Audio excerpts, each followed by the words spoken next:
Hello students, I am Bindu. మీరంతా బాగున్నారు కదా స్టూడెంట్స్?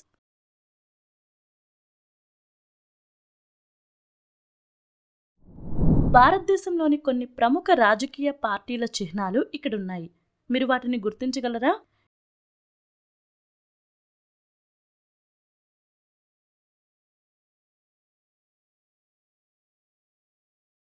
మీరు ఎన్ని సరిగ్గా చేశారో చూద్దాం. ఇవి చిహ్నాలు. భారత జాతీయ Congress INC,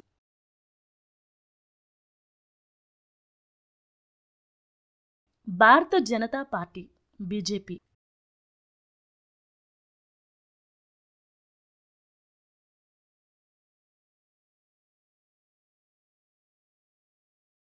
communist party of India marquise CPI లేదా సిపిఎం,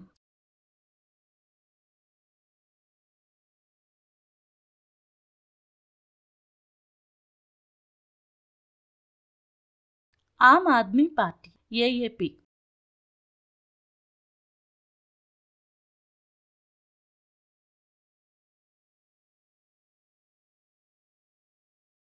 మన మునుపటి సెషన్లలో స్వతంత్ర భారతదేశంలో జరిగిన రాజకీయ సంఘటనల గురించి మీరు తెలుసుకున్నట్లుగా ఇప్పుడు 1977 మరియు 2000 సంవత్సరం మధ్య ఉద్భవించిన రాజకీయ పోకడలను చూద్దాం.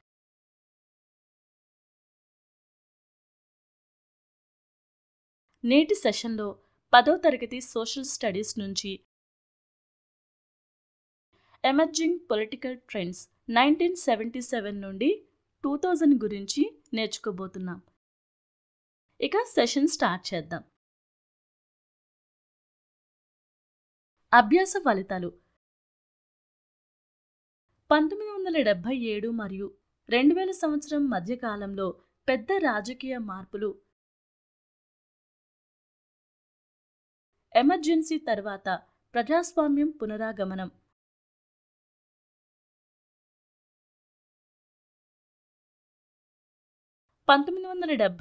ఎన్నికలు మరియు ఎమర్జెన్సీ ముగింపు. 1970లలో కొన్ని ప్రతిపక్ష పార్టీలు, రాష్ట్రపతి పాలన. కీలక పదాలు: సమకాలీన, వర్తమానానికి చెందిన లేదా సంభవించేవి.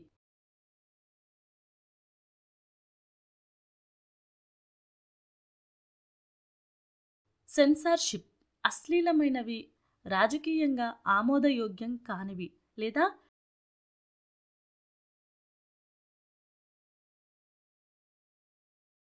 భద్రతకు ముప్పుగా భావించే పుస్తకాలు, చలనచిత్రాలు, వార్తలు మొదలైన వాటిలో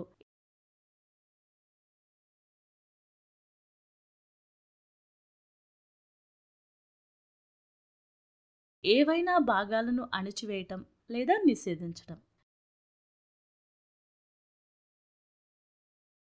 విలీనం, కలపటం లేదా కలపటం వల్ల ఒకే ఎంటిటీ ఏర్పడుతుంది.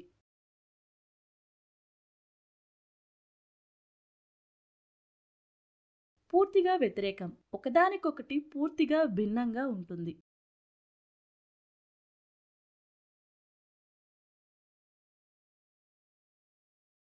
ఏకగ్రీవంగా, వ్యతిరేకత లేకుండా పాల్గొన్న వ్యక్తులందరి ఒప్పందంతో.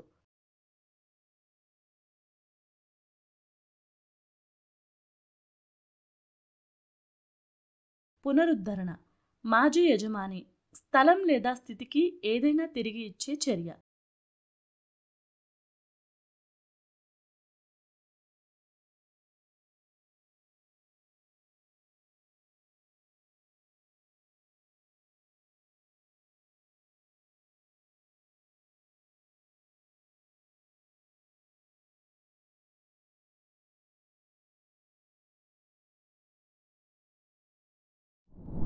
ఎమర్జింగ్ పొలిటికల్ ట్రెండ్స్ 1977 నుండి 2000 వరకు భారతదేశం భారీ మార్పులను చూసింది, ముఖ్యంగా రాజకీయ రంగంలో.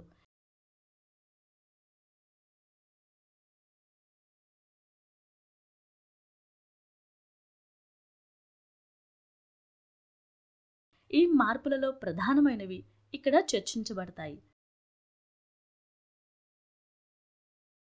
ఎమర్జెన్సీ తర్వాత ప్రజాస్వామ్య పునరాగమనం. భారత ప్రజాస్వామ్యం 1975 నుండి 1985 వరకు సవాళ్లను ఎమర్జెన్సీతో మొదలై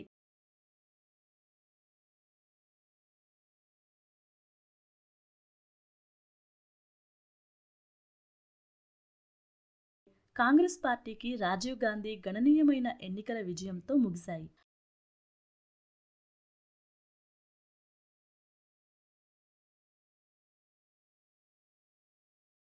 కాంగ్రెస్ ఆధిపత్యం ఉన్నప్పటికీ భారతదేశం ఏకపక్ష ప్రజాస్వామ్యంగా మారకుండా నిరోధించే ఇతర ఆచరణీయ ఎంపికలు వెలువడ్డాయి.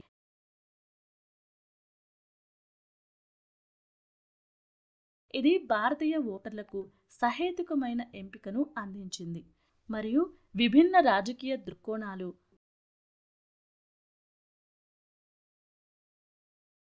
ఆసక్తులు రాష్ట్ర మరియు జాతీయ రాజకీయాలలో పాల్గొనేందుకు అనుమతించింది. సోషలిస్టులు, హిందూ జాతీయవాదులు, కమ్యూనిస్టులు మరియు విభాగ ప్రయోజనాల వంటి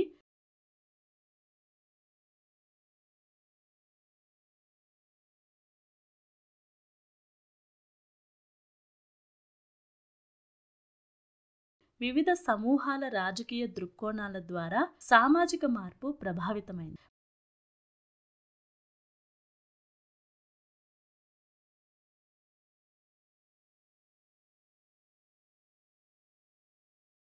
పర్యావరణవేత్త, స్త్రీవాద, పౌర హక్కులు మరియు అక్షరాస్యత ఉద్యమాల వంటి రాజకీయేతర ఉద్యమాలు కూడా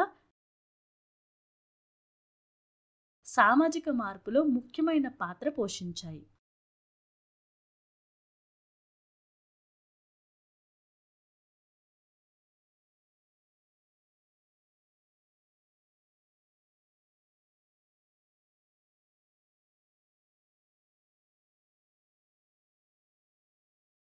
లోతైన అవగాహన పొందటానికి ఈ సమస్యలపై మరింత పరిశీలన అవసరం.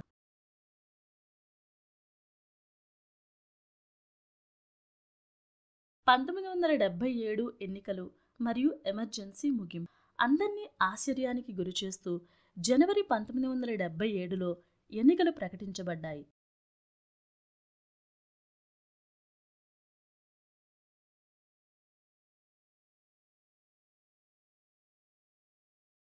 ఇందిరాగాంధీ రాజకీయ ఖైదీలను విడుదల చేసింది, సెన్సార్షిప్ మరియు నిబంధనలను తొలగించింది.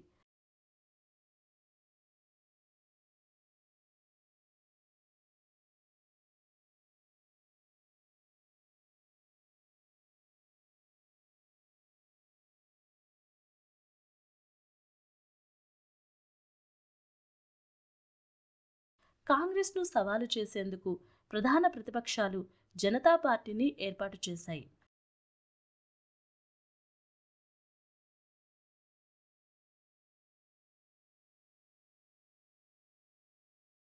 కాంగ్రెస్ పార్టీ జాతీయ స్థాయిలో తొలిసారి ఓడిపోయింది.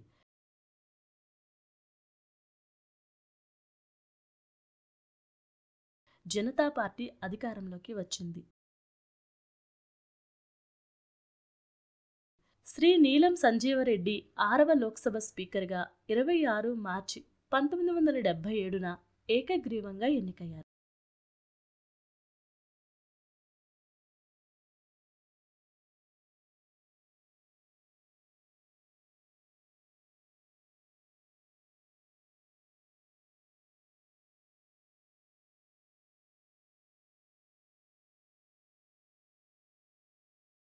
సంజీవరెడ్డి ప్రధానులు మొరార్జీ దేశాయ్, చరణ్ సింగ్ మరియు ఇందిరాగాంధీ హయాంలో 3 ప్రభుత్వాలతో పనిచేశారు.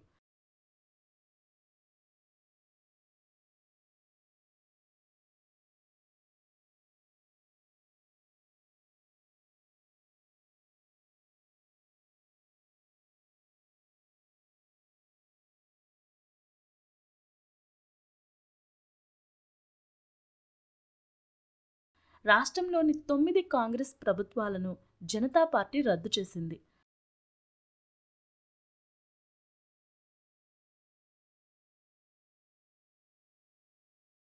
అసెంబ్లీలలో మెజారిటీ ఉన్న రాష్ట్ర ప్రభుత్వాలను రద్దు చేయటాన్ని కేంద్ర ప్రభుత్వం సమర్థించింది.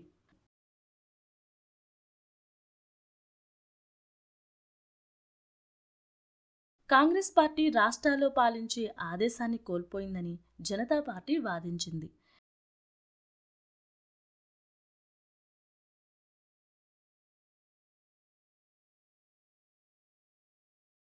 జనతా పార్టీ పాలనలో అంతర్గత విభేదాలు మరియు రాజద్రోహంతో గుర్తించబడింది.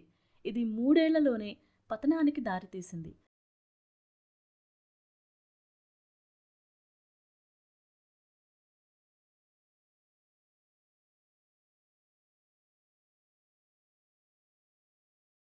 పంతొమ్మిది వందల ఎనభైలో కాంగ్రెస్ తిరిగి అధికారంలోకి వచ్చింది. 9 రాష్ట్రాల్లో జనతా మరియు కాంగ్రెసేతర ప్రభుత్వాలను రద్దు చేసింది.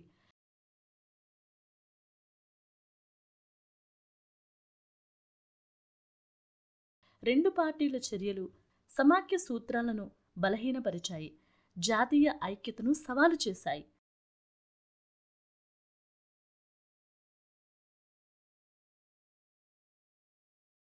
ఎక్కువ స్వయం ప్రతిపత్తి మరియు ప్రాంతీయ పార్టీలు ఉమ్మడి ఫ్రంట్ను ఏర్పాటు చేయాలనే డిమాండ్లకు దారితీసింది.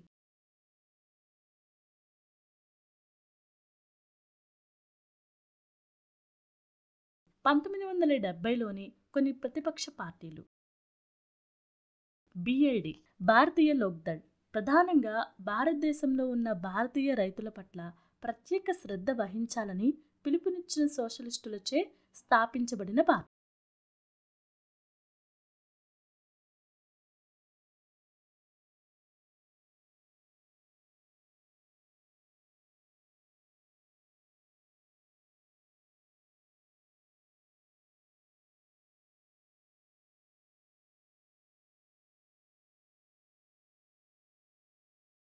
కాంగ్రెస్ ఇందిరాగాంధీ విధానాలను వ్యతిరేకించిన కాంగ్రెస్ సాంప్రదాయవాద విభాగం.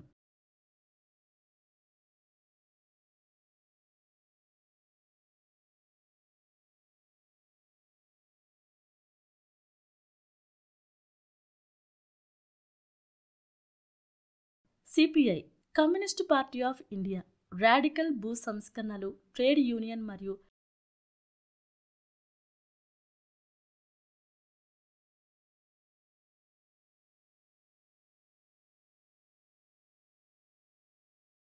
సోషలిస్టు విధానాల కోసం ప్రయత్నించే జాతీయ ఉనికిని కలిగి ఉన్న మార్క్సిస్ట్ పార్టీ.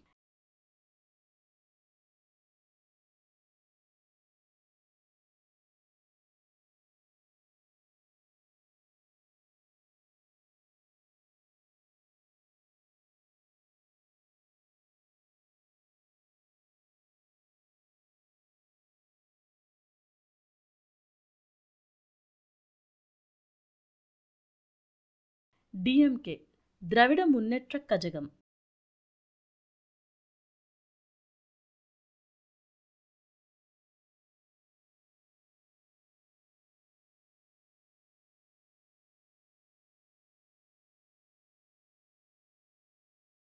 ప్రధానంగా తమిళనాడులో ఉన్న పార్టీ.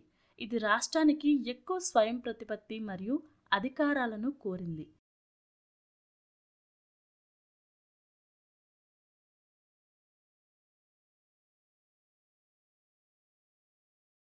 జనసంఘ్, హిందూ జాతీయవాద పార్టీ, ఎక్కువగా ఉత్తరాది రాష్ట్రాలకే పరిమితమైంది.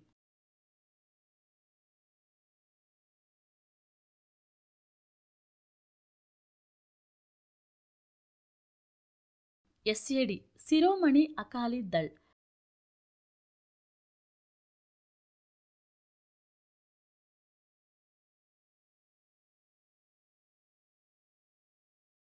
పంజాబ్లో ప్రత్యేకంగా సిక్కులకు క్యాటరింగ్ మరియు గురుద్వారాల చుట్టూ ఏర్పాటు చేసిన పార్టీ.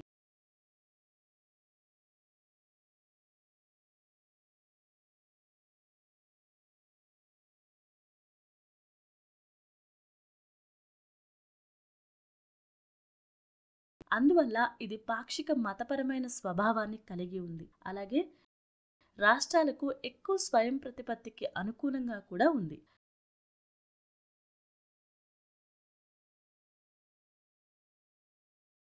రాష్ట్రపతి పాలన. రాష్ట్ర ప్రభుత్వం లేదా అసెంబ్లీని పరిపాలించడానికి అనర్హులని భావిస్తే వాటిని తొలగించాలని గవర్నర్ రాష్ట్రపతికి సిఫార్సు చేయొచ్చు.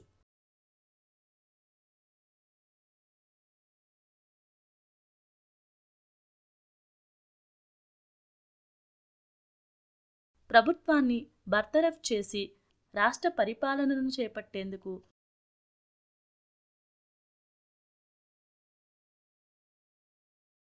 గవర్నర్ను నియమించాలని ప్రధాని రాష్ట్రపతికి సలహా ఇవ్వచ్చు. రాజ్యాంగంలో స్పష్టమైన మార్గదర్శకాలు లేకపోవడంతో విపక్షాల నేతృత్వంలోని రాష్ట్ర ప్రభుత్వాన్ని రద్దు చేసేందుకు ఆర్టికల్ 356ను కేంద్ర ప్రభుత్వం దుర్వినియోగం చేసింది.